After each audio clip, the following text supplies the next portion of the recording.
Salut à tous, bienvenue pour une nouvelle émission.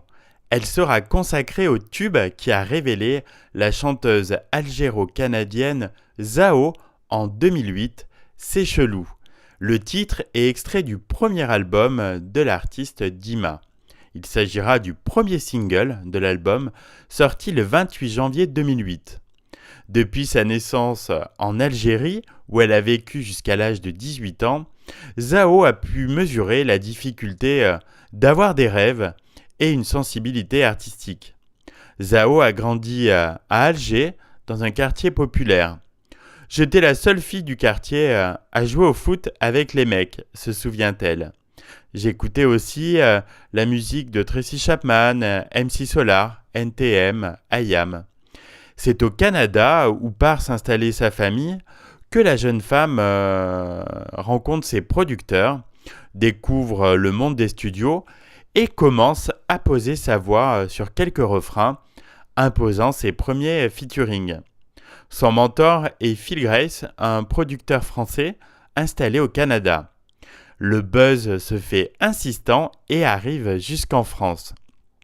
Zao précise, sans être arrogante, je disais non à la plupart des propositions car je ne voulais pas être sous les projecteurs à n'importe quel prix. Zao ne cherche pas le tube, mais la cohérence. Le tube, elle l'a enfin, avec C'est chelou. Même si le texte est loin d'être une page d'histoire. Tu diras à cette tasse-paix que je vais la taper, c'est chelou. Zao se veut proche de son public et sait que beaucoup ont vécu la tromperie, comme elle l'évoque dans C'est chelou. C'est un thème banal et commun qu'elle avait envie de rafraîchir.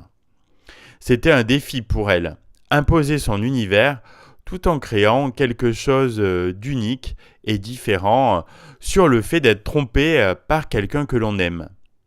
Elle voulait dire autre chose que l'envie de vengeance qui finalement, lorsque ça arrive, ne passe qu'une fraction de seconde à l'esprit.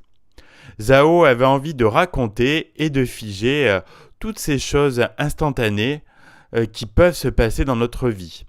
La musique est pour elle un formidable moyen de l'exprimer. Quoi qu'il en soit, la chanson est de plus en plus programmée en radio et devient le tube R&B du printemps 2008. Le premier album de l'artiste déboule dans la foulée, le 10 mars, tiré par ce premier extrait.